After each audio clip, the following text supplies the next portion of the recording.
Let's go with Stan and Neil Show. The Stan and Neil Show. What's up? Welcome to the Stan and Neil Show. It is episode number 19 of the program. Great to have you with us on a Tuesday. Neil, before we go any further, I want to say happy Veterans Day. Yeah. And recognize anyone who may be listening who has served our country in any one of the various branches of the military. I am thinking of my late father, Wilbert Verrett, who served with the old Army Air Force in World War II. He was a truck driver who carried bombs for the world famous Tuskegee Airmen who flew bomber missions. My dad was in the convoy that delivered the bombs to their planes. And I'm also thinking of my great grandfather, Henry Marcelin Verrett, who was a free man of color in New Orleans in the 1800s. He enlisted with the Union Army to fight the Confederates in the Civil War, and he is recognized at the Civil War Memorial in Washington, D.C. So I come from a military family, and I want to say happy Veterans Day to those of you who do too as well. I'm sure there's some service in your family as well, Neil. If anybody was wondering where Stan's dudeness came from, now you know the answer. All right, listen. My grandpa was in World War I. He flew planes. I don't know if he dropped bombs or what. He didn't want to talk about it. I am involved with a group called Heroes Movement that I'd like to give a shout out. It's a 501c3 that I helped co-found with Navy veteran Mike McKay years ago. And what we do is we try to strengthen veterans' physical and mental well-being through movement-based workouts and athletics. So if we've got any veteran listening or somebody who knows a veteran, basically what we do is we accomplish our mission by partnering with gyms nationwide. Okay, I think we're in 23 states to provide the training. The gym doesn't charge the veterans. It promotes that the veterans train for free. We reimburse the gyms for the sessions that they train under. So you can go to heroesmovement.org if you want to read more about it, or if you want to donate, because we are definitely, hand to mouth or whatever that is, That's correct. hand to mouth. I got that right. All right. Yeah. It's a good cause. And the thing that we're most proud of, Stan, in Heroes Movement is for it's been 10 plus years we've been doing this now. We do not have one suicide from anybody that's a member that's been part of our training sessions, and that is something you can really hang your hat on if you know anything, any of the statistics regarding veterans and suicides. Yeah, and one of the things that I said when I was doing media about this show when we were launching it is that I wanted people to get to know you the way I know you, and that's one of the things that I think people need to know about you: your selflessness and your devotion to good causes, man. And it's one of the reasons I'm proud to call you a friend. I appreciate that, and if people are finding me blurry on the screen right now, that is my natural look. All right, we got to get your resolution together there. All right, look, if you're watching, go ahead. Those of you who are watching on Twitch, we thank you for joining us live. Make sure you throw your questions or your comments in the chat. We will recognize you. Make sure you like and subscribe if you're watching on YouTube. If you're watching or listening on Apple Podcasts or Spotify, we thank you for joining us as well. Remember, we're always live on Twitch. So if you like and subscribe, if you subscribe, you'll get a notification when we go live. It changes sometimes from day to day. We try to go around this time on Tuesdays and Fridays, but it changes because we both have other work responsibilities. But you'll always get a notification to be a part of the show if you subscribe. And we have 3 different subscription levels. Right, Neil? Oh, that's my cue. Rocky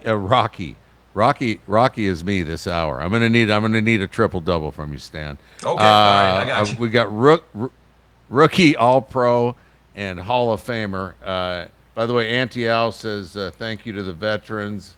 Holmes times 5 says how's it, and NJ2AK says it's the New Jersey to Arkansas. I don't know what that is. New Jersey to Alaska. It's a great day for us Giants fans. So he's probably all behind all happy with the Daboll firing, which we'll delve into later in our hour. All right, let's get started with the Monday Night Football game last night. Man, I mean, I know it's cold in Green Bay, but I think they kind of overreacted. I mean, some of the play calling and lack of offense in that game. I mean, it's not like it was snowing and it was a frozen tundra, but the Eagles get out with a 10-7 win to get to 7-2. Impressive 4-1 record away from home. So the Eagles rounding into form in terms of winning games as the season goes on, trying to become a repeat Super Bowl champion. Your thoughts on the game last night? Yeah, it was like a tough man competition or whatever, and the Eagles won it. 10-7 was the final, and Green Bay was held scoreless. The Eagles defense was really good last year, and it reverted back to that form last night of last year. Green Bay was scoreless for 54 minutes, and yet still with 27 seconds left. They had a chance and got in position for a 64-yard field goal because of this call. Now, I think most people are familiar that watch the game. It's 4th and 6. Green Bay's got no timeouts. The Eagles are at the Green Bay 35, 33 seconds left. So do you punt it? Do you go for a field goal, or do you go for it? Well, if you punt it, you're going to at least gain 15 yards, right? Because the ball will come out to the 20 if it goes in the end zone. Okay. So you've added 50. You've added 15 yards to Green Bay's journey to get 3 points the other way. That's if you punt it into the end zone. Okay. If you punt it and it gets down to the 10, even better. Kick the field goal. Well, the coach said, hey, the way the wind was blowing, he wasn't comfortable kicking the field goal. And to his point, well, then we'd be up 6. His touchdown still beats you. Yeah, well, you'd be up 6. A field goal does not beat you or does not tie you. Exactly. And then the other thing was to go for it, which Troy Aikman has forgotten more football than I'll know. But when he's saying, I don't understand what coach is doing here, and they went ahead and did it. Now, very interesting point that I heard just about an hour ago while I was going to pick the dogs up. Okay. On the radio, somebody said out of Philadelphia radio that was not the play call, that Jalen Hurts and A.J. Brown went rogue and dialed up that play on their own, and they said if you look at Sirianni at the sidelines, and I'm paraphrasing because I can't remember exactly how they said it, but they said he was basically going like, "What was that? What was that?" Yeah. So I don't know that to be 100% accurate. It's just something I heard on Sports Talk Radio, so it wasn't like I just picked it up from Bub on the corner who just told it to me. So that's an interesting thing. But in the end, it was fly, Eagles, fly, and that's what matters. Listen, they win ugly, but they win, the Eagles. Yeah. They don't ask you how. They just ask you if you got it done. And so the Eagles, they're right there in the NFC, and it sets up a really, really good weekend of games. We'll get to that in a minute. But what I thought was interesting was the Eagles, I think, wanted to give it to the Packers because the Packers were one of the teams that spoke out against the tush push. I believe they were the leaders who let's see here. The Packers were the ones who proposed banning it. So they led the push to ban the tush push, which was unsuccessful. And the Eagles ran it last night and got 3 yards on a 3rd and 1. But there was a false start on that play that doesn't get called. And it seems like that happens all the time. The guards leave before the center snaps the ball. And I don't know why that happens. I don't know if that's by design. I don't know if it doesn't work if you don't do that. But they seldom throw the flag on that. And so, you know how I feel about it. I believe it should be banned. I don't believe it's within Yeah. the spirit of the rules of the game. You shouldn't allow a guy to block and push a guy forward for the same reason that you don't allow people to fumble forward. It's not how the rules of the game dictated the game to be played. And now somebody found what they deem to be a loophole in terms of how the game is played, and they've used it effectively. But even if they didn't use it effectively, even if they got stopped 50% of the time, I just don't believe the play is within the spirit of the rules of the game. So I'll just say that again, and then move on. But a play that's not in the spirit of the rules of the game. Did you see what USC did against Northwestern? oh yeah, they had a guy with the same number, a backup Yeah, quarterback with the same number as the punter. he happened to be the third string quarterback. He's got the same number as the punter. So they put him out there like fake punt it, and of course he throws a strike, and I'm like, that is so wrong. I mean, Yeah, if you got to, you can't, that you can't have guys wearing the same numbers and pull that shenanigan. I mean, that's okay. So my question about that is, on the pregame roster, was that guy listed? I believe, was it 10, number 10? I don't remember, but I mean, there Whatever are the number was, okay. Yeah. Because some teams will have a number 7 on offense and number 7 on defense. That's what I think that's what I think the case this was. Yeah, those single digit numbers, a lot of guys want to wear single digit numbers, and coaches, when they're recruiting, if the guy's really attached to the number, they'll give him the number. So Yeah. you have a 7 on offense, 7 on defense, and nobody really has a problem with it.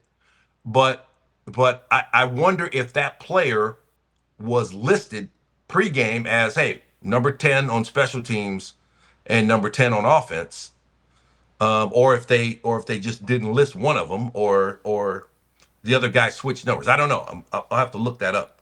But I know. I agree. even if they're both listed, and I'm guessing they were, because to your point, there's a defense, offense has the same number. Yeah. It can't be incumbent upon the opponent to know, hey, that's the backup quarterback, that's not the punter. They've never seen either of these guys, especially if your punter is 6'4", 180, and your third string quarterback is 6'3", 200. Hey man, looks just like the guy. Yeah. But hey, they got away with it. They did. But I tend to agree with you too. But I think eventually they're gonna do it with the tush push. I think it's on borrowed time already. But the Eagles host the Lions on Sunday night, one of two really big games in the NFC that's going to help sort things out next Sunday. Yeah.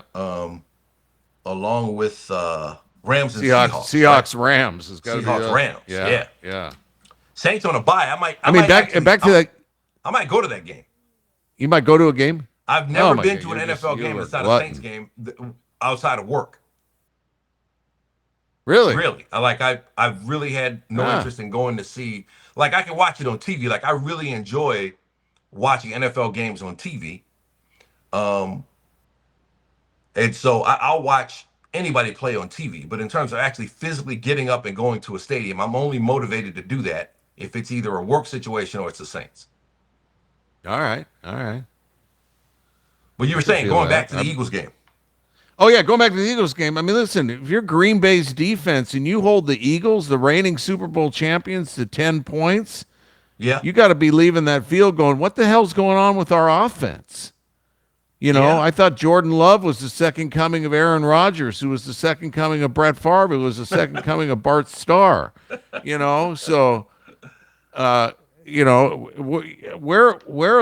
is Green Bay's offense at all? Come on, Coach LaFleur. Yeah, Christian Watson back. He had 2 catches, 45 yards.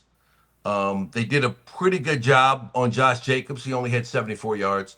But Jordan Love, not a good performance. 20 of 36, 176 yards. No touchdowns, no picks. But did get sacked 3 times. His QBR was 38.8 and his passer rating 68.8. Not what you want at this point Is in the that season. bad? It's not good. I mean, Jalen Hurts wasn't particularly good either. No. He only had 183 yards to the air, and the 1 touchdown. It was enough to win. Saquon Barkley's having a weird season too. He had 22 carries for just 60 yards. So they did a good job on him.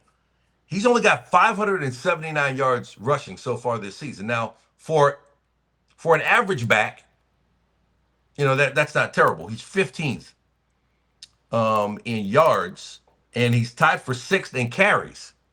So it seems like teams are really locking in on Saquon Barkley and trying to force Jalen Hurts to have to beat him this year. But with all their problems, let's see. Offensively, always got to check on A.J. Brown. 2 catches, 13 yards. So A.J. Brown probably not a happy camper either after that. But the Eagles' offense kind of hard to figure out. I mean, I know Green Bay's got a good defense. But the Eagles' offense is still hard to figure out. Like, one week they're, scoring a whole bunch of points and Jalen Hurts is playing fantastic. Next week, nothing. And maybe that's just the matchups. Maybe that's just a testament to Green Bay's defense. But, it's hard to really trust the Eagles when you see how consistently teams like the Rams and Seahawks are playing. And even the Lions. I mean, Dan Campbell took over the play call and opened up a can. Yeah. We got to open up a shout out to James McMilner, who is he's currently on a 3-stream streak. All right. And I have no idea what that means. That means he's been with us on the live stream for the last 3 times we've been doing the show. He's been here live. So we certainly man, James, thank you. Yeah. There you go. And Annie Al is a Steelers fan and says, "Hey man, you can have the Green Bay can have Aaron Rodgers back." Okay. Yeah, Steelers weren't exactly impressive either. But before we get to the Steelers, let's talk about the Bills. Woo! They lose to the Dolphins. Yeah. Wow. How worried should you be if you're a Bills fan, in your opinion? How worried should you be? I think you should be worried about winning the division. You're in a game and a half out. You keep up with the no-shows, and you should be worried about no playoffs. And if you're Sean McDermott, then you need to worry about your resume because you're going to need to upgrade it because he's going to take the fall 100%. Yeah. I mean, when I logged in or whatever, where you look for the scores, and I saw that score, I thought, well, that's a mistake. That obviously didn't happen. There's no way that happened. And then I went through and found all the highlights and thought, wow, and this headline I found said Bills play like trash. I mean, I'm like, wow. Before Sunday, trash was synonymous with the Dolphins organization. So the Dolphins get the week off from that unwanted moniker. But I mean, how the Bills lose that game, it looked like they were disinterested. Josh Allen, the bad news is they lost the game. The good news is I was able to buy a hat through Josh Allen sold me a hat during one of the advertisements. So that was good. So he was, he fumbled in the 4th. He threw a pick in the late 3rd. That was his 2nd pick. I think he had two picks. Miami can't stop the run, and the Bills, they abandoned James Cook. They didn't give it to him. I don't know. They were a mess. They're a mess, and the Patriots are flexing. And the Podfather, Bill Simmons, had it. He had the Patriots, the new Bills. Has that been role reversal in the AFC East now? Yeah, look, it could be. I'll tell you, Buffalo has a real problem stopping the run. And it's been a problem all season for them. I'm trying to find the stats right now.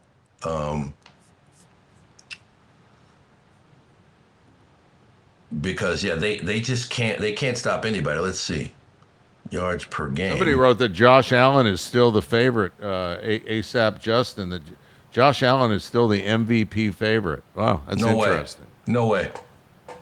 No way. He's not. I tell you what, Drake May is in the conversation. I think maybe even more than Allen and Matt Stafford. Matthew Stafford is stepping up big time. So the Bills. I still like Jonathan Taylor. Jonathan, yeah, we'll get to him too.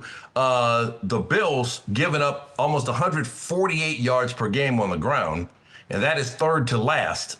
Only the Giants and Bengals are worse in terms of run defense, and that's been a problem the whole season for Buffalo. They got to get that fixed, especially because they play in a cold weather stadium, and if teams can just load up and run the ball against you and they don't have to worry about throwing it, you're going to be in big trouble. Now, they've had some injuries on defense, but, I mean, everybody's had injuries. And if you're a Super Bowl contender, then you have to plan for every eventuality if you have a guy like Josh Allen and you're trying to get him to the Super Bowl and win it. So I think it's got to start with their run defense. They run the ball pretty well themselves, but weren't able to do it in this game. And so there's a high level of concern, I would believe, in Buffalo right now. Also on the should you be worried index, how about the Steelers? Yeah, if you're a Steelers fan, you should be worried because I was at the library for this one, Stan. Yeah. And there's no sound because it's a library. Yeah. And yeah. you got to be quiet.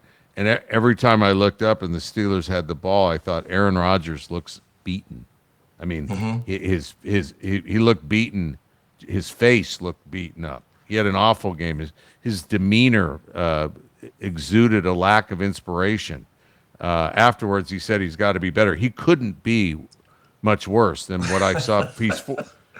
I mean, he's been a dude forever, but he's 42 in less than a month.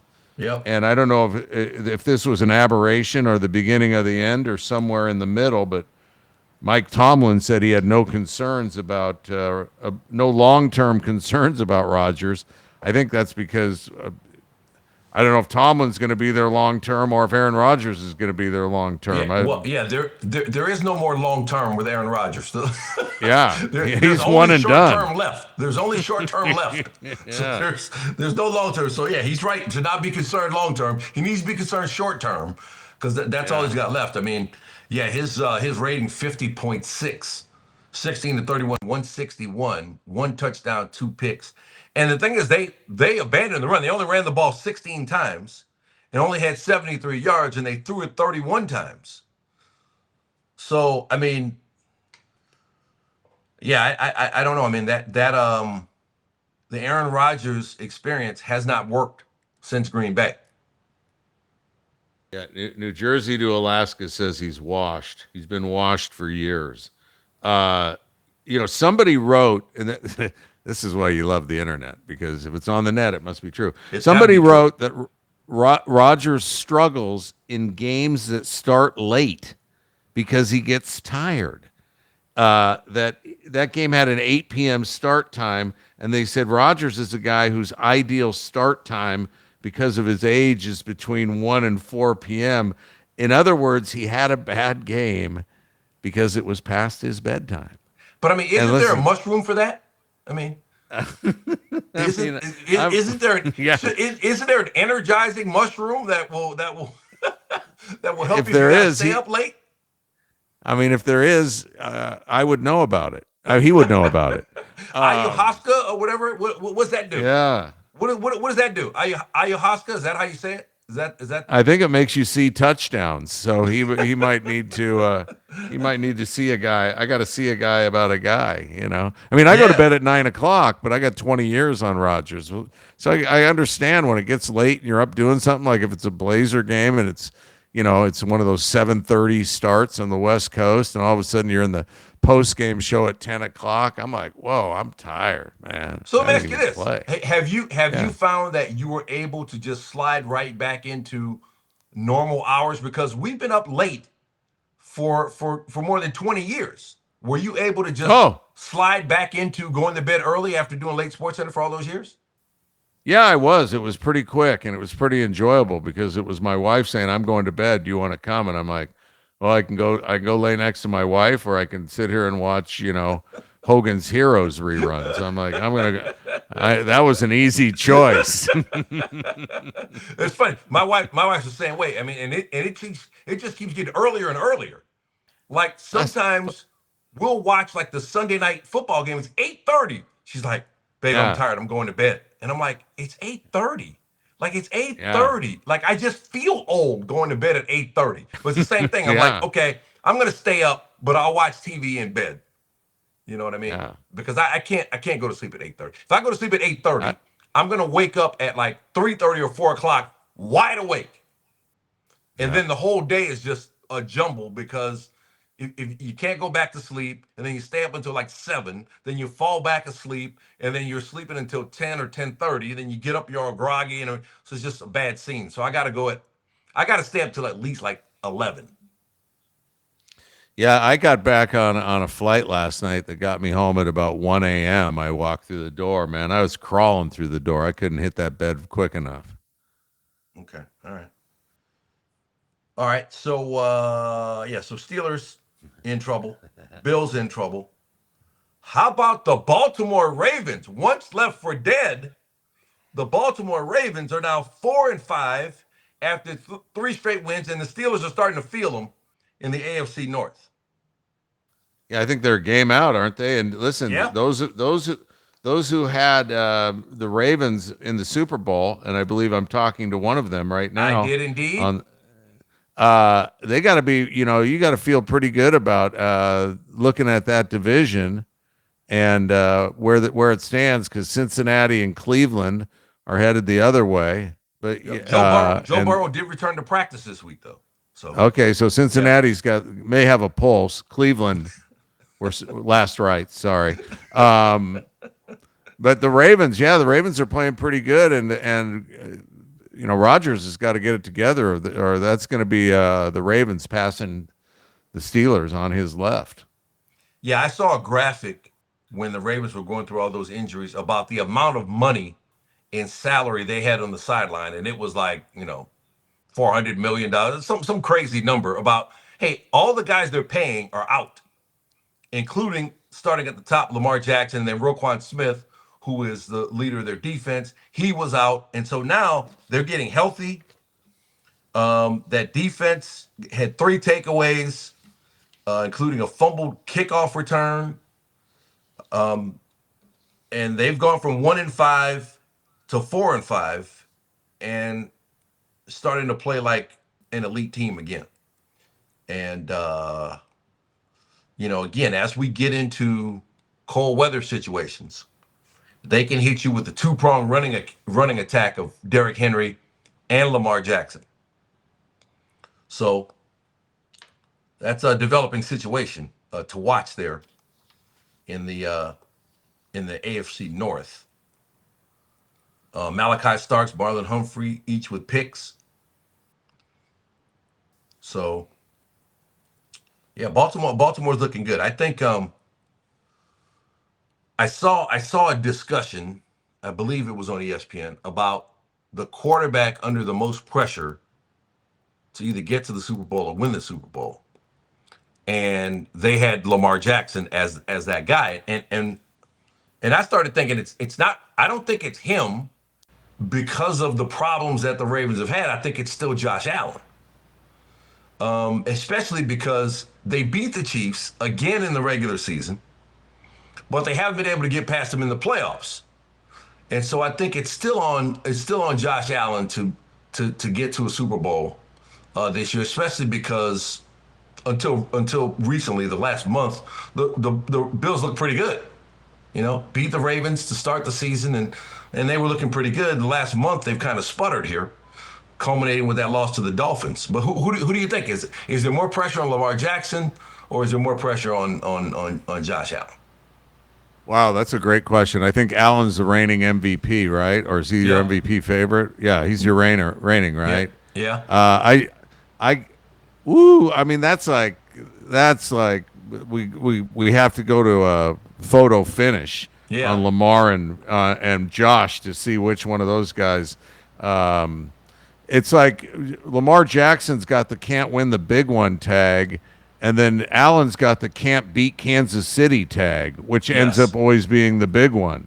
Yeah. I think they're neck and neck. That's maybe I guess I would say Buffalo and Allen because the Bills have never won a Super Bowl, and they were in 4 of them, I believe, over the Marv In the Levy, 90s. Jim Kelly years. Yeah. And we're so close. Norwood, wide right, and Yeah. so I'm gonna say Allen just because of the city that he's carrying on his shoulders there with the history of the Buffalo Bills. That is an excellent tiebreaker. Franchise history. Excellent tiebreaker there. Hey, on the chat, Jared Kiefer says, "Go Zags, big one tonight, live from Spo Vegas." So he's talking about America's team, Gonzaga, and then Jeff said in my ear that we're on the hype train. We don't know what that means, but as long as we've got a seat on it, we're glad to be on it. Okay. And yeah. Okay. Where are we at now? We got some 8-2 teams to talk about. How about the Seahawks? No. One more AFC question. The Colts beat the Falcons in overtime. By the way, NFC South this weekend.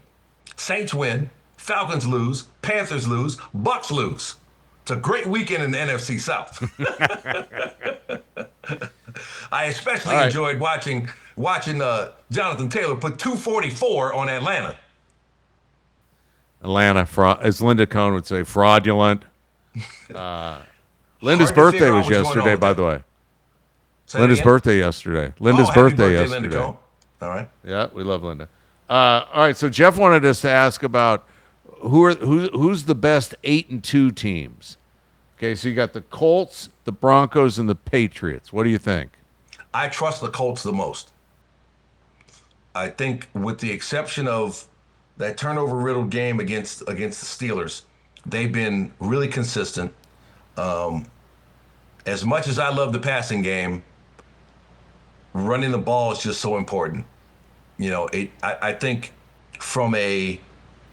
not only from a strategic situation, if you can run the ball on first down, get 5, 6, 7 yards, create really advantageous situations on second down, and if you even get to third down, it's really big strategically, okay? But then secondly, just from an emotional morale standpoint, if you are physically dominating another team and running the ball against them and they can't stop it, I think that's one of the most, demoralizing is the word. I think it's one of the most demoralizing things for a football team where they just cannot stop the other team from running the ball, because that gets down to the basic fundamentals of football, which are blocking and tackling. And when you're succeeding at that, in terms of you're blocking the other guys and they're not able to tackle, I think it's totally demoralizing. And Jonathan Taylor has been fantastic for the Colts. I mean, I know sometimes it comes down to always a quarterback winning MVP, and they'll give a receiver or a running back Offensive Player of the Year as the sort of the consolation prize. But it's getting really, really hard to argue with Jonathan Taylor as the MVP when he puts up 244. So I got the Colts as my 8-2 team. Well, here's what I wrote down. I have the Colts too, and I said because they've got Jonathan Taylor. They also have Daniel Jones, and I never thought I would say that. They also have Daniel Jones, and be saying that in regards to, yes, this is why I picked them. Daniel Jones is the only quarterback among those 3 teams that has actually won a playoff game. Giants wild card 2022 beat the Vikings in that game.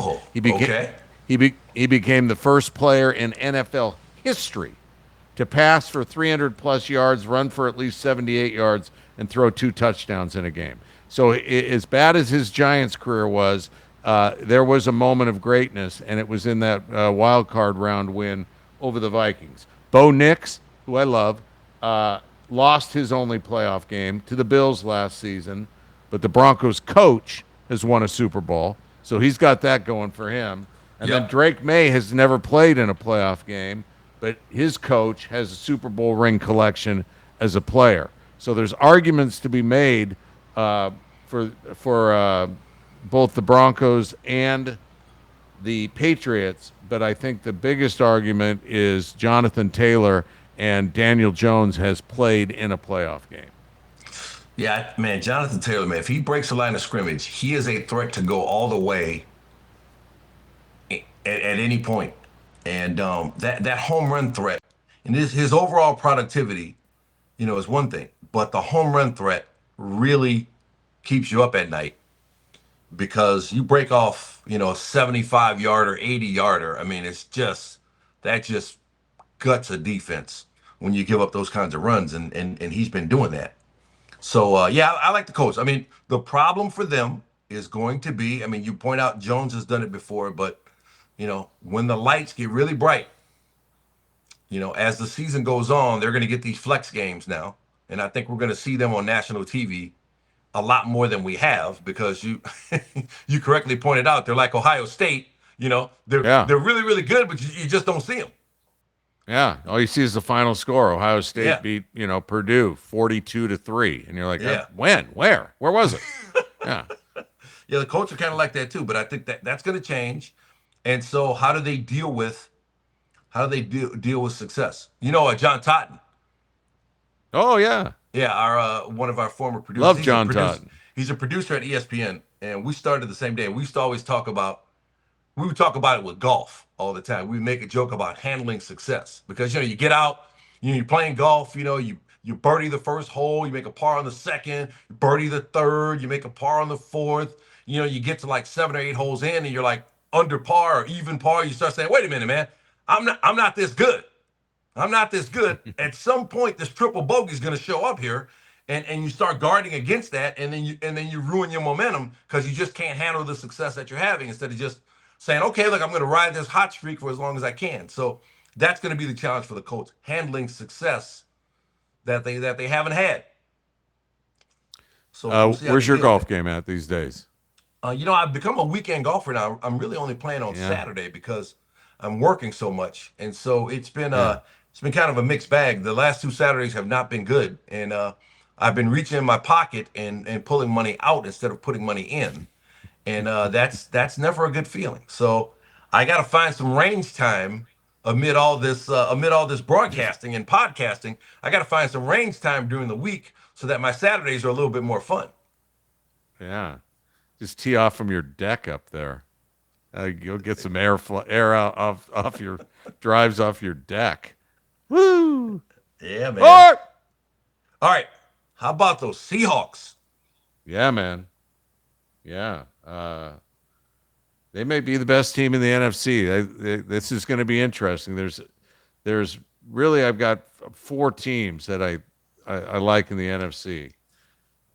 Detroit, Seattle, the Rams. Oh, I got 3. Oh, no, Philly, Detroit, Seattle, and the Rams. Those are my tier 1. And they're all playing each other this weekend. Yeah, that's it. Seattle's defense kind of has a Legion of Boom Part 2 feel about it. They're going into Week 10. They were averaging an NFL best, only giving up 3.5 yards per rush. They get Dexter Lawrence. Geez, where did he used to play? Oh yeah, they're having trouble with defense. Yeah, they punched Arizona in the mouth so quickly. It was like I looked up. I'm like, I'll have and I looked up and it was 28-0. It's like, whoa, how did that? And DeMarcus Lawrence had 2 touchdowns. He's a defensive end for those who don't know. And he had 2 touchdowns. Sam Darnold threw the ball 12 times, 10 for 12. See what I mean? But that's what I'm saying. When you can run the ball and demoralize the team and not have to throw, what they score? How many did they score? 44, wasn't it? Yeah, 44-22. Yeah. And they threw the ball 12 times. I mean, that is just I mean, they ran for $198. Efficient.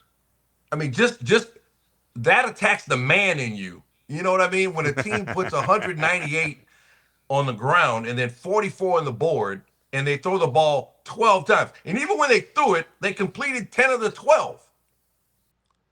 And they made the day just a nightmare for Jacoby Brissett. He got sacked 5 times, and then the 2 fumbles that DeMarcus Lawrence ran back in for touchdowns. Um, so now, if you're Arizona, what do you do at quarterback? Well, I mean, you owe Kyler Murray your firstborn already, so you're screwed. He's got a huge contract. Brissett has played better, but I mean, you're locked in with Murray unless you can find somebody that wants to take on that contract. I mean, I get the sense that it's over. I get a sense that's over. Well, I don't know that Jacoby Brissett is your answer, but he's right. Hence he's, the question. I mean, that's what do you do? That's like Tyrod Taylor. He's not your answer, but he may be your best. He might be your best available at the time. I don't know if you got to figure out, you got to get a quarterback, and you thought you had one in Murray, but this was I'd be supposed interested. to be the year. Because he got hurt. Yeah, but now I think he's healthy, and they didn't bring him back. Yeah, they didn't start him. They started Brissett instead, and like they've increased their win total the last 2 seasons, and they really thought they were going to take another step this season, and it hasn't happened. Now they had some hard luck losses early. I believe it was 3 games in a row they got beat on last minute field goals. So they could, if things go their way, they could easily be 6-3 instead of 3-6, but they didn't go their way. They didn't do enough earlier in those games to stay out of those positions. But anyway, that's enough about the Cardinals. Let's talk about the Seahawks some more. Jackson Smith and Jigba, I think, he's the best receiver in the NFL now. He's definitely in the conversation. Plus, it's fun to go, bartender, Jax. Because it's more than one, right? Yeah.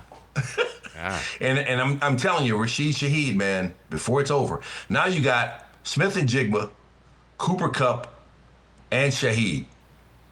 Okay, you got 2 backs who can get it done in Charbonnet and Walker. Darnold has resumed his career, and then on defense, they just got a lot of guys who make plays.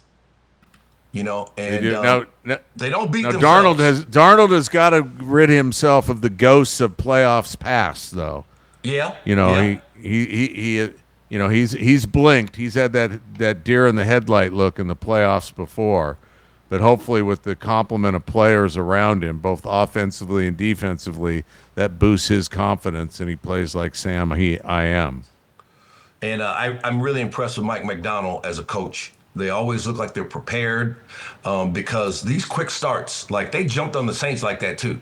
I mean, that game was over at halftime when they played the Saints, just like they jumped on the Cardinals in this one. So when a team comes out and they jump on you like that early, I think that's a sign of the coach having them prepared to play from the first play. They're ready to go. And they go out and execute early and make it a fun day for themselves. And then they can just tee off on you. So I trust the Seahawks. I trust them the way I've learned to trust the Colts. Well, and Seattle's got a great home field with that 12th man if they end up hosting a game. Been through that twice. In the playoffs. every time I think of Seattle, that's the memory I have. Yeah. All right, Giants. Said goodbye to Brian Daboll Monday. First of all, so look, it's always an easy answer. The 2 easy answers are put the backup quarterback in, fire the coach, right? Always the easy answers in football, okay? But you got to, Scatterboo was having a really good season. He gets hurt, he's out for the season, okay?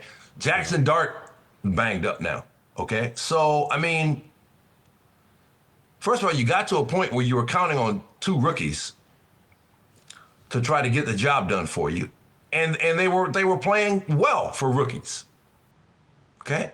Some would say playing better than maybe expected as rookies, okay? And then they both get hurt, and then you got to go back to Russell Wilson. I mean, how much of this is on Daboll, or do you think he's and we'll talk about the situation in another regard later, but fans are angry and he's the fall guy. Well, the ownership obviously believes it's on him because they kept the general manager. Yeah. So he's the one who hired him. Although I guess the owner pulls the trigger there from what I've listened to. I just you get somebody who's won a Super Bowl, who's still got some juice, you hope, in the artist formerly known as Russell Wilson, and he just he has one game where it's a flashback against the Cowboys where he looks like he's going to be comeback player of the year. But then the next week he stinks. Then he gets benched, and they bring in Dart, and they I think that was the game they beat the Eagles. And I have a little computer here. My problem is that Jackson Dart has now been in concussion protocol 4 times. Yeah. With one confirmed concussion. So everybody keeps talking about they found their quarterback of the future. Their quarterback may not have a future if he's got a propensity to get dinged like that. I mean, that's that's the thing when people are bashing Tonga Vailoa down in Miami, like, man, he's not the answer in Miami. I mean, he shouldn't even be playing probably. If you want to armchair quarterback it and you stayed at a Holiday Inn and you feel like you can pass judgment on a guy's head injuries, but I mean, just looking at the body of evidence, not his play on the field, but what's happened to him in terms of headshots, it's hard to put the blame on Tonga Vailoa, and it's hard to believe that Jackson Dart is going to have a long NFL career if he's been in protocol 4 times already. Yeah, it's a tough thing to deal with still in the NFL, those concussions. I mean, Chris Olave went through it with the Saints, and there was a lot of concern about him as well, and there's no real way to, like, they can do, the helmet safety and the guardian caps and, those, there's no way to create a rule or create any sort of a scenario, I think, that can remove that risk from the game, because people think, at least some people, think that it's blows to the head that cause concussions. And while those are part of the problem, they're not the totality of the problem, because you can get hit in your body very hard and your brain is still sloshing around in your head and crashing into your skull. And so the amount of contact, for instance, like linemen don't necessarily take a lot of blows to the head like the big really dangerous plays that you see running backs or receivers take in the open field, but they're crashing into each other on every play, and that has an effect on your brain health as well. So it's still an issue in the NFL, and you hope that some of those where he was being evaluated turns out he didn't have any concussions, and maybe the one that was actually diagnosed is the only one, just for his sake and for his safety. Because you definitely hope.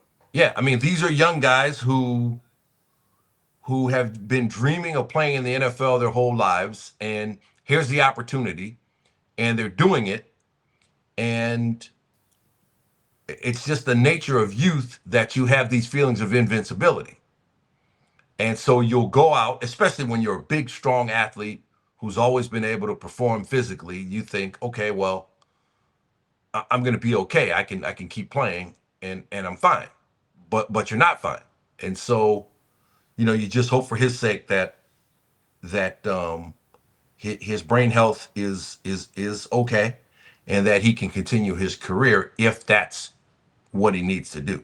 But so now they have a decision to make about where they go for a coach now. Do you go for it? I mean, Daboll had a reputation as quarterback guy who could develop quarterbacks. Do you do that with the understanding that Jackson Dart, you're going to try to build it with Jackson Dart? Or do you go defense, because this is the second time this season they lost at Chicago. Second time this season they blew at least a 10-point lead with less than 4 minutes remaining. So what do you do? And they promoted the offensive coordinator to Mike Tomlin. Yep. Yeah, and wouldn't he be the one who was calling all the plays that put Jackson Dart in danger running the ball and not and I mean, I'm not sure if Daboll was the play caller or not. I get the sense that he may have been. All right, my apologies to Kafka. I think you got to go with an offensive guy. You can always get an old crusty defensive coordinator who becomes the head coach of the defense, basically, and just says, "Leave us alone," snarls at the offense and calls them a bunch of wussies, and just coaches up the defense. I think in this league, in this day and age, you've got to have an offensive mind. A couple names I've been hearing: Clint Kubiak, whose dad was a head coach, Texans. Did he coach the Saints or the Broncos? He was Saints offensive coordinator. Also, Kafka is expected to remain the play caller. So he has been the play caller. So he'll remain the play caller. And look, I love Clint Kubiak. Go back and look at the Saints' first 2 games last season before that spate of injuries, and look at what they did in the first 2 games last season. Clint Kubiak was dialing it up, man. I think he's going to be the next star offensive head coach when he gets a chance to run a team. I mean, he's doing the job for McDonald right now in Seattle, and I think Sam Darnold's emergence has a lot to do with Kubiak. Yeah, and I should say reemergence. And another son of a former NFL coach and a son of a grandson of a former NFL coach, Wes Phillips, who's the offensive coordinator for the Vikings, who's Bum's. Okay. He's Wade's son and Bum's grandson. What is it that Bum always used to say? Bum used to say, a guy's a good coach if he can take his'n and beat urine, and he can take urine and beat his'n. Never not funny.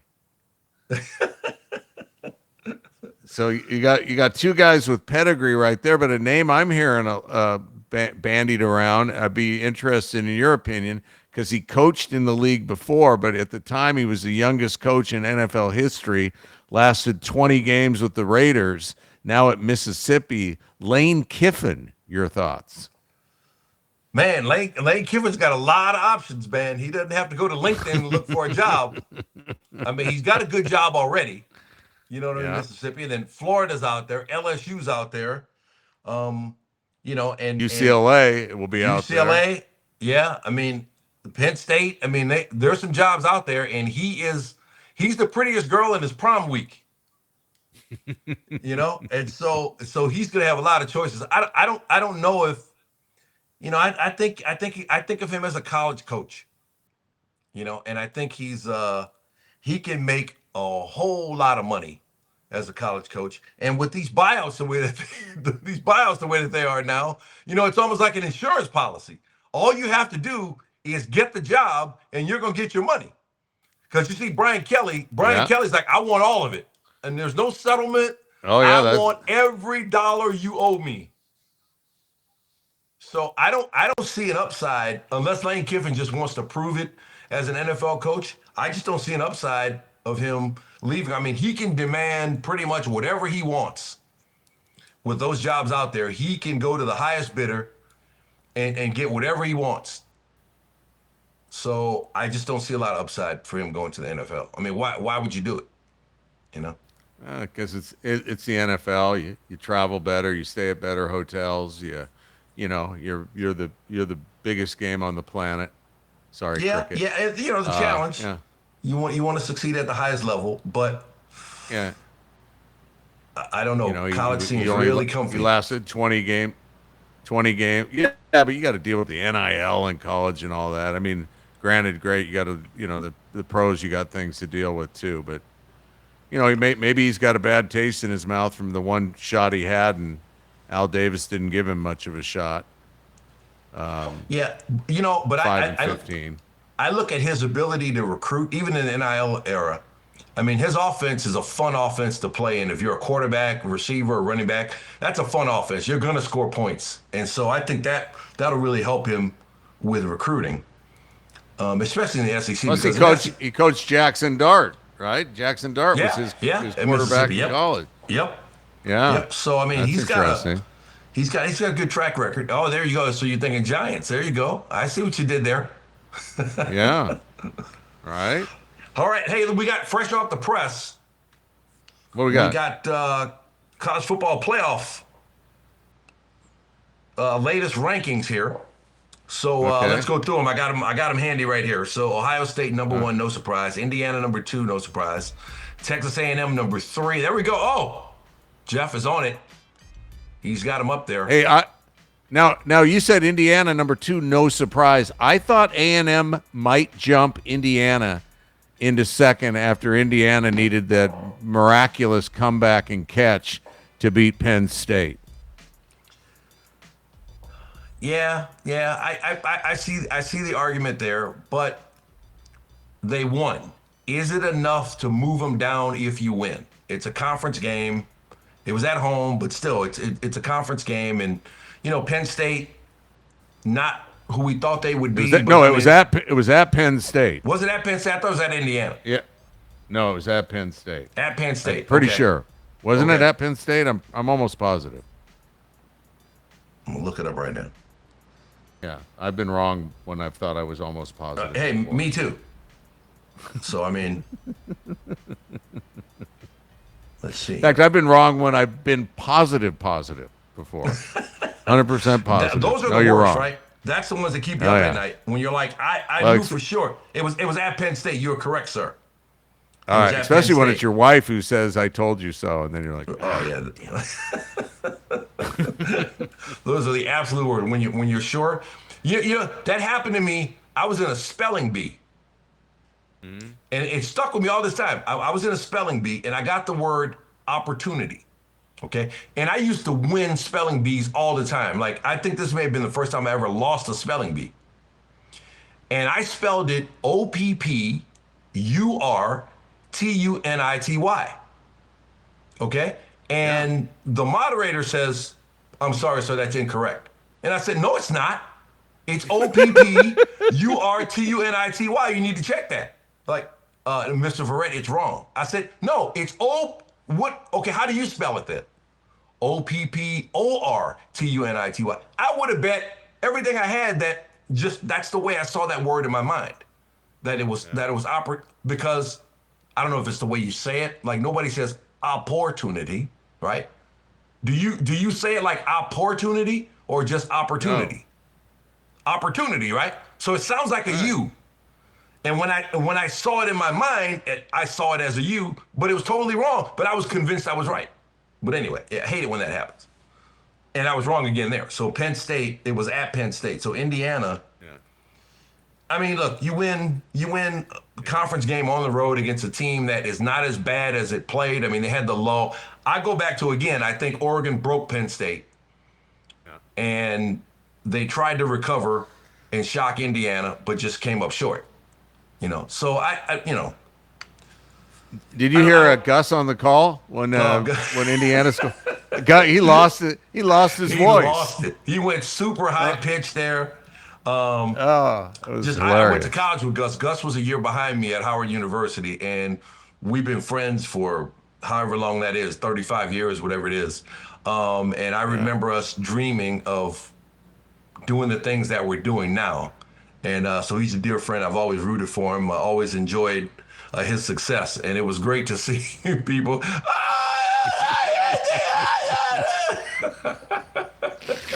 Yeah. And sometimes he can be sort of polarized because there's some people like, oh, he's over the top. He's on your 3rd and 2. He's yelling and screaming, But I mean, I think he adds a lot of excitement to, as you call it, big game Fox. I think he was genuinely like, that was not it's one thing when guys act like that. Yeah. I think that was true to what he was feeling. And so he's always been said, Princeton wins. When they pull the upset against UCLA, and that's the game that put him on the map. So he's always been an excitable fellow behind the mic, and it just came out. And that was when we look back on this season, that could be, especially if Indiana wins it all, runs the table, that could be one of the most important moments of the season, and he treated it as such. Yeah. So, all right, let's put those college football rankings up there again. Yeah, let's put that back up there. Let's get into let's see that. Yeah. Yeah, Texas A&M, man, they're no joke. I mean, so do you think that Mike Elko, you think their coach, you think he looks around, or does he stay at Texas A&M? That's a good job, and he just got there. I mean, what is Penn State a better job than A&M? I don't think so. No, Florida, LSU, Florida. I mean, I don't know. LSU, you're in the same conference, right? So yeah, so Florida too. Yeah. Oh, that's right. Yeah, I get confused. Where's? Yeah, I don't know. I mean, A&M's got, they do everything big in Texas. I wonder let's see what they're paying him. Because I believe I saw a story, he's making 6-year contract, base salary of $7 million a year through 2030. Buyout of $22 million if he leaves for another job, which is pocket change now, given these buyouts. Yeah, 100%. So Pete Thamel, 3 weeks ago, he said there's a possible looming contract extension for Elko. And then 1 week ago, there's a story that he's a top target for Penn State. But he said that he's staying at Texas A&M. So we'll see if that works out. But $7 million, I think, you're still vulnerable at $7 million. You're still vulnerable for a Florida or an LSU to come in with a big fat money stick and hit you over the head with it. Yeah, or you'll have A&M go, wait, we will give you this. Exactly. Exactly. Plus he said he wasn't going anywhere. So I mean, that if a coach says that, then that he's yeah, because they never leave after they say that. It's like when the athletic director gives them a vote of confidence. That means that they're definitely going to be able to keep the job. Yeah. What about? I was just going to ask you. Hey, Jeff, can we put those back up again? Alabama. How about the job Kalen DeBoer's done? Boy, I mean, from the remember the woman who won't. If I win the lottery, I can buy him out. Yeah. Yeah. Where's she now? Yeah, they've played really well. They're dangerous. Yeah. So is Georgia, I believe. And let's move down a little further. Your Ducks, number 8. How you feeling about that? Yeah, that's probably about where they should be. I mean, they've squeaked out a win at Iowa, but that's a hard place to play. And they've got Minnesota Friday, and then they've got USC at Autzen. That's a big game because USC's got 2 already losses. Oregon's got 1. And there's some talk that if SC were to beat Oregon, and I'm just speaking in hypotheticals here because I obviously don't think that will happen. But if that did happen, that USC and Oregon might flip spots, and USC would be the 3rd team to come out of that conference, and Oregon would be left for whatever bowl they got appointed to. And but so I don't see that happening. I don't think so either. So then you look at a little further down, 2-loss Notre Dame. You talk about Billy Bob with Texas in the meetings. Everybody in that meeting is like, okay, Notre Dame, don't give us a reason to take you out of it. Right. Father Aloysius in there saying, oh, no, the Irish need to be in there. Notre Dame, let's see what they have left. They have... They got at Georgia and A&M at home. No, not Notre Dame. Oh, no, that's Texas. That's Texas. I'm sorry. Notre Dame has at Pitt, which is that's not going to be a walk in the park. I think that's where game day's going, I think. Yep. You got, and then Syracuse and then at Stanford. So if they get past Pitt, they're probably going to go undefeated. And then they're going to get that spot. They'll definitely be in it. And then Texas, I mean, they're trying to keep Texas in it. I think they're trying to keep Texas in it, but I don't believe they survive Georgia and Texas A&M. At Georgia, it may be over, and then I mean, Texas listen, A&M. if they beat both those teams, then they should be in it. Then they should be in. They should be in. You're absolutely right, but I don't think that's going to happen. No. So you got to go at Georgia. I don't know. I mean, look, this could be, Arch Manning's opportunity to live up to generational talent.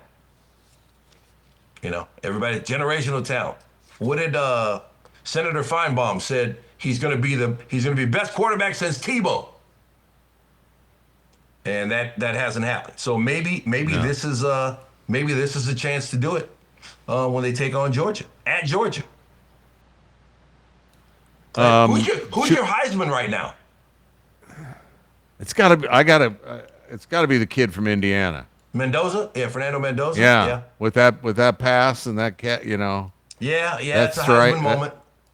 That's and there's probably somebody on Ohio State, but I've never seen him play because they don't play on television. Apparently, Julian Sayin, the quarterback.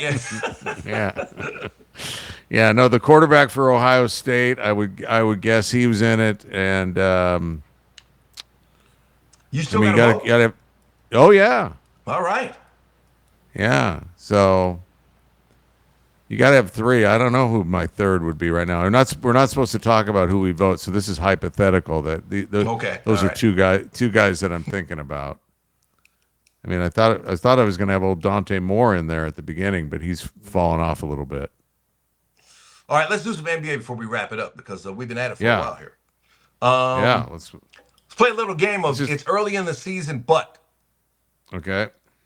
Pistons are in first place. Celtics are in 10th place. You see that changing drastically as the season goes on? Well, I picked Boston to be one of a sleeper team in the East. I must have been asleep when I did that. I would ride Detroit before I would ride Boston this season. Yeah, I think we're seeing Cade Cunningham become a superstar before our eyes. Yep. I mean, had 46 last night. Took him 45 shots, but but he did have 46 last night. But they've got Jalen Duren and the guy with my favorite nickname in the NBA, Isaiah Stewart. He's a feisty guy, so they call him Beef Stew. Oh yeah, that's my favorite nickname. I'm buying the Pistons. And Cade, we got somebody Cunningham on the chat over here. By the way, this is Joel Rush, who says my duck dinner on Saturday night was delicious because he's an Iowa guy and he thought for sure Iowa was going to beat Oregon. So he had duck for dinner and a slice of humble pie, didn't you, Joel? For dessert. For dessert, yeah. You remember that time? Remember that time we went to the LSU Oregon game in Dallas? Oh yeah. And Stan was the last one on the plane. The plane almost left without him. It was so hilarious. I'm like, he's gonna come running in late, and sure enough, here he came. so I went to. Me and Neil are texting back and forth about what we're doing pregame, and I went to an LSU tailgate, and they had duck three ways. They had like duck sausage, they had grilled duck breast, and then like duck skewers or something. But they had like duck three ways. Yeah, and we got skewered in the end. Yeah. And then Neil texted me, he's like, hey, man, I'm on the sideline with my team. And I'm like, okay, I'm up in the stands. You win. All right. Early in the season, back to the NBA, but the defending champion OKC Thunder look like a team that can run away with another title. Do you agree? Well, no, because Portland beat them, so they're beatable. If they stay healthy, yeah, they've got a great roster. And now they've tasted what it tastes like to be champions. So they're tough. They're tough. As much as I hate them because of the whole Seattle thing. Again, not the players, the ownership. Right. The ownership, They're really good. Yeah, and Jalen Williams hadn't even played yet. Yeah. The all-star Jalen Williams. The other one's a little banged up right now too. Lou Dort banged up too. They got the Warriors tonight. That's going to be a fun watch. As soon as we get done here, I'm ordering something to eat. And I'm going to watch that game because I think that's going to be a really good game. Early in the season, but the Mavericks are 3-7, second to last place in the West. Big deal or not? Well, ask Nico Harrison because he was fired today. It is a big deal. He's been under fire since February 2nd. You Luka Doncic fans will know that's the day he traded Doncic to the Lakers for Anthony Davis. Fans have been chanting "Fire Nikko" at games ever since, including Monday's home loss to the Bucks. That was the second game this season that the new owner went to. Patrick Dumont, girl dad, unemployed. That's legit? That's Nico Harrison? Well, he was. That's his Instagram? Yeah. Okay, Yeah. all right. Look, okay, so I got some thoughts on that before we go. Yeah. Okay. So now, Kyrie Irving has been out towards Achilles, right? He's been out. Anthony Davis has been out. Okay. One of the big Lively's been out. He's been hurt. Okay. So they don't have their full complement of guys. Okay, that's one thing. Okay. So now, if Kyrie Irving were healthy, Anthony Davis were healthy, and Lively were in the lineup, okay, I think things are very different for Dallas. Because first of all, Jason Kidd is playing Cooper Flag at point guard. Okay, he's already a rookie. Okay, but Jason Kidd, the justification that I've heard is that they want to put him in uncomfortable positions to aid his growth. Okay, so they're playing him at point guard while Kyrie Irving's out. He's not gonna stay there. Okay, but if you have a healthy Kyrie Irving, and Flag can play his natural position, which is probably the 3 in the NBA. Okay, and you have all that size plus Kyrie Irving. You know, Kyrie Irving, Klay Thompson, P.J. Washington, Lively, Gafford, Anthony Davis. I mean, you got a lot of talent on the floor. Okay, so that's one thing. So first of all, the 3-7 record, you have to allow for injuries. They may say everybody's got injuries. Yeah, but if you have injuries to key players like an Anthony Davis, an MVP or slightly below MVP level player like Anthony Davis, okay? The next man up, next man is just not as good. You can say next man up, next man is not as good, okay? So you're going to suffer if you have those kinds of injuries, okay? Now, the other thing is, do you believe that Nico Harrison walked in and went to the ownership group and said, hey, I'm going to trade Luka Doncic? Apparently, he talked the new owner into it. From what I read, and the new owner said now he regrets that he allowed Nico to tell him don't give Doncic a supermax because he's not going to be able to live up to it. Okay, so now the buck stops with the owner still. Okay, Nico Harrison cannot make a decision of that magnitude for that franchise without ownership signing off on it. Okay, so yeah, absolutely. So you can say he talked me into it, but you signed off on it. You allowed yourself to be talked into it. So you have to bear some of the responsibility for that. Now, the owner's not going to fire himself because he's the owner. Right. And that's the privilege of ownership is you don't ever have to be wrong. You can decide that you weren't wrong, even though you admit, hey, I got talked into it. Okay? So Nico Harris, look, I understand fans are mad. Okay? They had Luka Doncic, to distract them from the Cowboys, for all those years. And he was a great player. I mean, they didn't win a championship with him, but he was a great player, and they had some hopes. But was he dogging it to a certain extent in terms of his physical shape?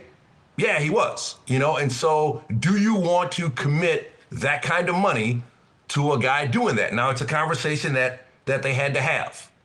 And when they had that conversation, the ownership signed off on it. Okay, now, do you think that if the ownership were questioning Luka Doncic, that Nico Harrison had the authority to say, no, we're absolutely not trading?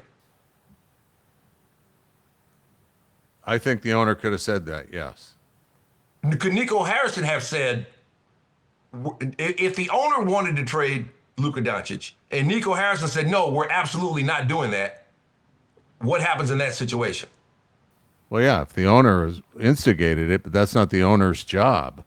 That's why when you have an owner who's a general manager as well in that state, in that city, you're going to struggle with personnel because he's out of his league. So Patrick Dumont relied on his general manager because that's what his job is to do. Bring him the basketball advice and make a decision. And from what I read, Nico Harrison said, you don't want to give this guy a supermax. Now, why he traded him only for Anthony Davis, that's a mystery.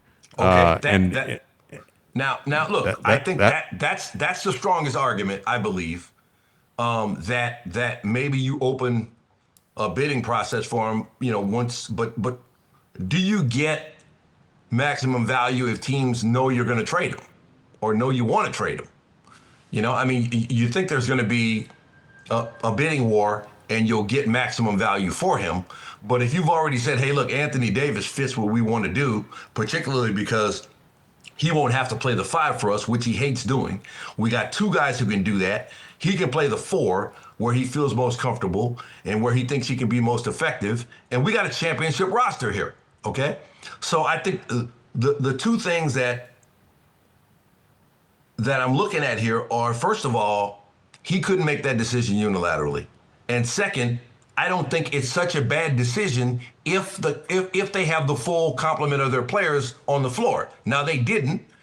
And as we were talking about earlier with Daboll, the fans are really, really upset. They want their pound of flesh, okay? You're not going to fire Jason Kidd because he's just coaching what you have there, okay? And you can't fire the owner. So Nikko Harris he's gonna take the fall. Now, whether that's the correct move for them or not, because he did assemble a roster that I believe, when healthy, is as good as any roster in the West. Would you argue with that? I would, because your statement is correct, but why would anybody think Anthony Davis was going to remain healthy? He's never remained healthy his whole NBA career. And so it's just a matter of time before he gets hurt. He's hurt right now. He's not playing right now. Yeah. Part of the reason why they're 3-7. Yeah. So I just. But I mean, you don't put together a roster thinking, this guy's not going to be healthy. You bet that he's going to be healthy. Why would? You know that he has a history of being not healthy. What makes you think, when he comes to Dallas, he'll be healthy? Yeah, he'll stay healthy. So it's hard to that's argue on with Nikko. That. It's hard to argue with that in hindsight. It is. Yeah. Given the history and seeing what's happening now, it is hard to argue with that. But again, the assumption is that he's going to stay healthy, and you say that's not a fair assumption, which is a fair point. But I look at that roster and I say, if they are healthy, he has constructed a roster that can compete for a championship. And so, but there had to be a fall guy. There had to be a fall guy because the fans are mad, and he is really the only guy you can, he's the only guy who you can point to and say, okay, it's his fault, right? And so whether that's fair or unfair, it is what it is. But it'll be interesting to see how that roster performs once they are healthy, if they're ever all together healthy and they don't make moves, once a new GM comes in. Yeah. So, all right. I think, the owner, from what I read, last night was the second game he's been to, and that after the opening night, they lost to the Spurs, gave up a big lead. The owner had not been back to a game since, and was taken aback by the barrage of "Fire Nikko" chants coming from his home crowd, and that forced his hand. Yeah, I mean, I heard somebody say, if you're a coach or a general manager and you listen to fans, soon you'll be one. Okay? But if you're an owner, you'll be sitting with them. But if you're an owner, it doesn't matter. You can do whatever you want to do. And so, we'll see how it works out in Dallas, because I think they have it. Look, Cooper Flag fell in their laps. Okay. But you add him to the mix of what they have, again, asterisk, if healthy, they're as good as anybody, I think, on paper.